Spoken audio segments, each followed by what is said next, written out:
Hello, and welcome to Chapter 13 of The Boy in the Striped Pajamas, which is titled The Bottle of Wine. As week followed week, it started to become clear to Bruno that he would not be going home to Berlin in the foreseeable future, and that he could forget about sliding down the banisters in his comfortable home or seeing Carl or Daniel or Martin anytime soon. However, with each day that passed, he began to get used to being it out with and stopped feeling quite so unhappy about his new life. After all, it wasn't as if he had nobody to talk to anymore. Every afternoon when classes were finished, Bruno took the long walk along the fence and sat and talked with his new friend Shmuel until it was time to come home, and that had started to make up for all the times he had missed Berlin. One afternoon, as he was filling his pockets with some bread and cheese from the kitchen fridge to take with him, Maria came in and stopped when she saw what he was doing.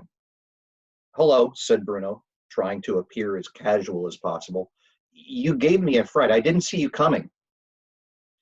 "You're not eating again, surely?" asked Maria with a smile. "You had lunch, didn't you? And you're still hungry?" "A little," said Bruno. "I'm going for a walk and thought I might get peckish on the way." Maria shrugged her shoulders and went over to the cooker, where she put on a pan of water to boil. Laid out on the surface beside it was a pile of potatoes and carrots ready for peeling when Pavel arrived later in the afternoon. Bruno was about to leave when the food caught his eye and a question came into his mind that had been bothering him for some time. He hadn't been able to think of anyone to ask before, but this seemed like a perfect moment and the perfect person. "Maria," he said, "can I ask you a question?" The maid turned round and looked at him in surprise. "Of course, Master Bruno," she said. "And if I ask you this question, will you promise not to tell anyone that I asked it?" She narrowed her eyes suspiciously, but nodded.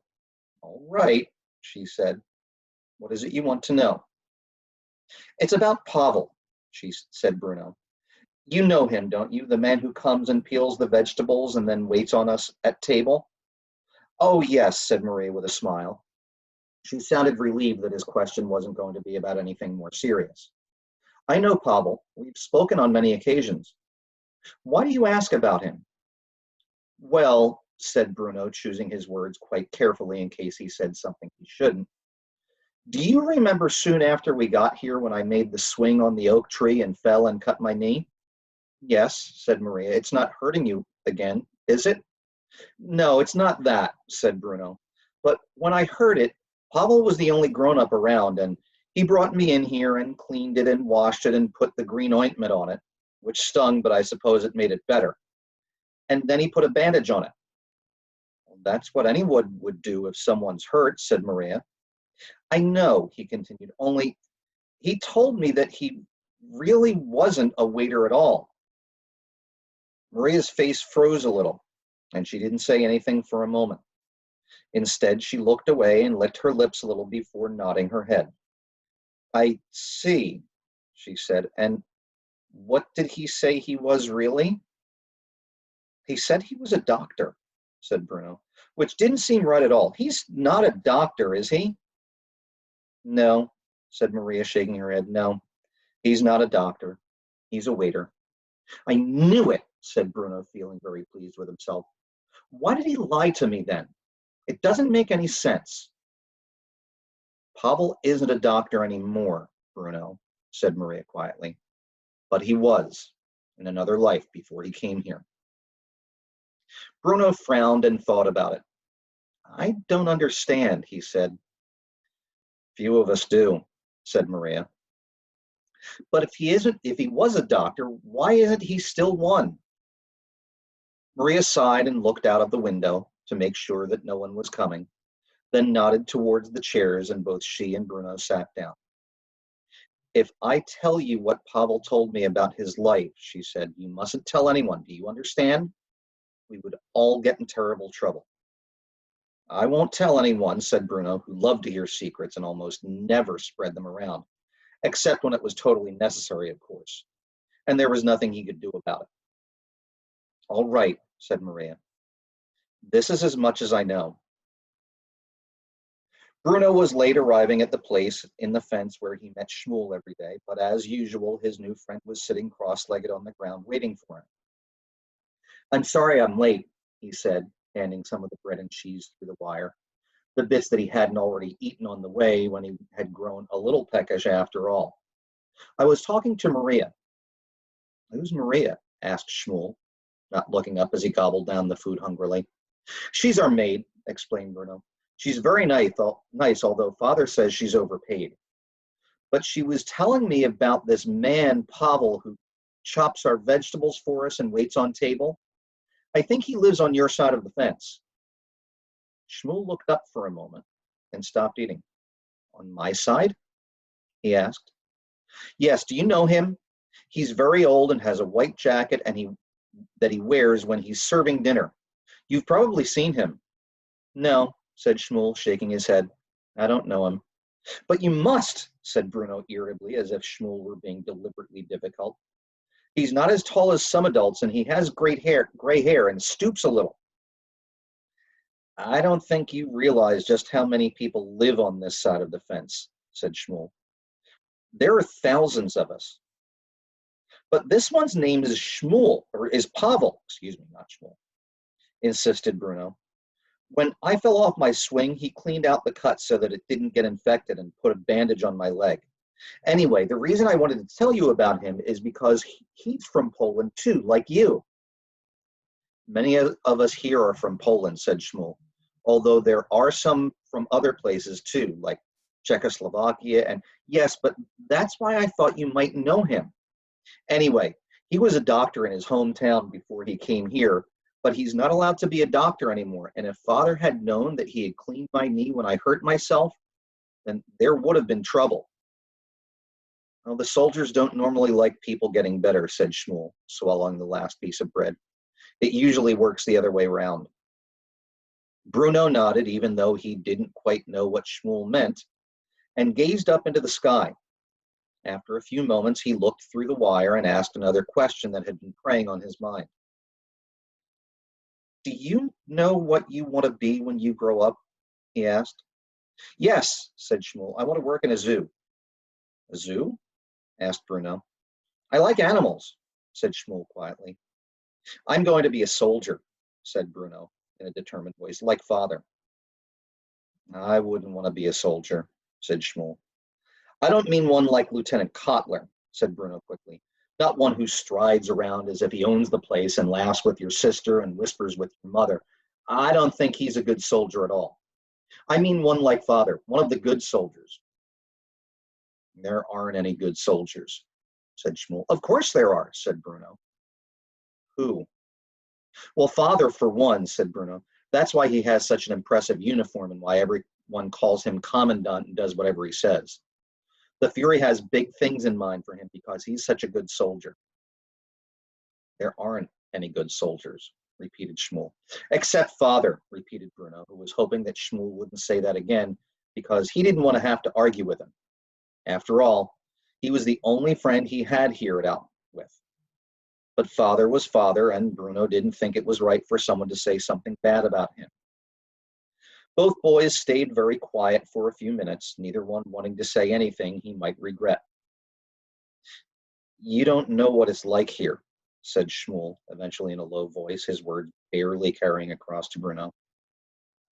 You don't have any sisters, do you?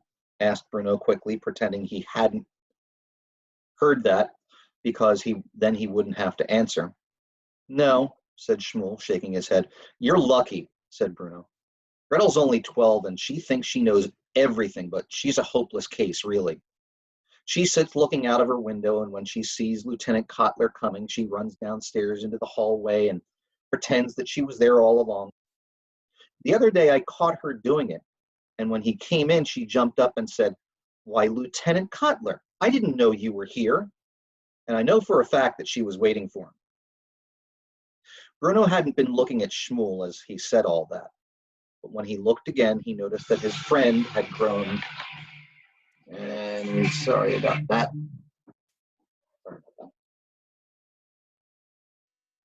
But when he looked again, he noticed that his friend had grown even more pale than usual. "What's wrong?" he asked. "You look as if you're about to be sick." "I don't like talking about him," said Shmuel. "About who?" asked Bruno. "Lieutenant Kotler. He scares me." "He scares me too, a little," admitted Bruno. "He's a bully, and he smells funny. It's all that cologne that he puts on." And then Shmuel started to shiver slightly, and Bruno looked around as if he could see rather than feel whether it was cold or not. "What's the matter?" he asked. "It's not that cold, is it? You should have brought a jumper, you know. The evenings are getting chillier." Later that evening, Bruno disappeared to find that Lieutenant Kotler was disappointed, to find that Lieutenant Kotler was joining him, mother, father, and Gretel for dinner. Pavel was wearing his white jacket as usual and served them as they ate. Bruno watched Pavel as he went around the table and found that he felt sad whenever he looked at him. He wondered whether the white jacket he wore as a waiter was the same as the white jacket he had worn before as a doctor. He brought the plates in and set them down in front of each of them, and while they ate their food and talked, he stepped back towards the wall and held himself perfectly still, neither looking ahead nor not. It was as if his body had gone to sleep, standing up and with his eyes open. Whenever anyone needed anything, Pavel would bring it immediately, but the more Bruno watched him, the more he was sure that catastrophe was going to strike. He seemed to grow smaller and smaller each week, if such a thing were possible, and the color that should have been in his cheeks had drained almost entirely away. His eyes appeared heavy with tears, and Bruno thought that one good blink might bring on a torrent. When Pavel came in with the plates, Bruno couldn't help but notice that his hands were shaking slightly under the weight of them. And when he stepped back to his usual position, he seemed to sway on his feet and had to press a hand against the wall to steady himself. Mother had to ask twice for her extra helping of soup before he heard her, and he let the bottle of wine empty without having opened another one in time to fill Father's glass. "Herr Litz won't let us read poetry or plays," complained Bruno during the main course. As they had company for dinner, the family were dressed formally. Father in his uniform, Mother in a green dress that set off her eyes, and Gretel and Bruno in the clothes that they wore to church when they lived in Berlin. I asked him if we could read just one day each week, but he said no, not while he was in charge of our education. "I'm sure he has his reasons," said Father, attacking a leg of lamb. "All he wants us to do is study history and geography," said Bruno, "and I'm starting to hate history and geography." "Don't say hate, Bruno, please," said Mother. "Why do you hate history?" asked Father, laying down his fork for a moment and looking across the table at his son, who shrugged his shoulders, a bad habit of his. "Because it's boring," he said. "Boring?" said Father. "A son of mine calling the study of history boring? Let me tell you this, Bruno," he went on, leaning forward and pointing his knife at the boy. "It's history that got us here today. If it wasn't for history, none of us would be sitting around this table now. We'd be safely back at our table in our house in Berlin. We are correcting history here." "Still boring," repeated Bruno, who wasn't really paying attention. "You'll have to forgive my brother, Lieutenant Kotler," said Gretel, laying a hand on his arm for a moment, which made Mother stare at her and narrow her eyes. "He's a very ignorant little boy." "I am not ignorant," snapped Bruno, who had had enough of her insults. "You'll have to forgive my sister, Lieutenant Kotler," he added politely, "but she's a hopeless case. There's very little we can do for her. The doctors say she's gone past the point of help." "Shut up," said Gretel, blushing scarlet. "You shut up," said Bruno with a broad smile. "Children, please," said Mother. Father tapped his knife on the table and everyone was silent. Bruno glanced in his direction. He didn't look angry exactly, but he did look as if he wasn't going to put up with much more arguing. "I enjoyed history very much when I was a boy," said Lieutenant Kotler after a few silent moments. "And although my father was a professor of literature at the university, I preferred the social sciences to the arts." "I didn't know that, Kurt," said Mother, turning to look at him for a moment. Does he still teach then? I suppose so, said Lieutenant Cotler. I don't know really. Well, how could you not know? She asked, frowning at him. Don't you keep in touch with him? The young lieutenant chewed on a mouthful of lamb and it gave him an opportunity to think of a reply. He looked to Bruno as if he regretted having brought up the matter in the first place. Kurt, repeated Mother, don't you keep in touch with your father? Not really, he replied, shrugging his shoulders dismissively and not turning his head to look at her. He left Germany some years ago. 1938, I think it was. I haven't seen him since then. Father stopped eating for a moment and stared across at Lieutenant Cotler, frowning slightly. And where did he go? He asked. I beg your pardon, Herr Commandant? Asked Lieutenant Cotler, even though Father had spoken in a perfectly clear voice.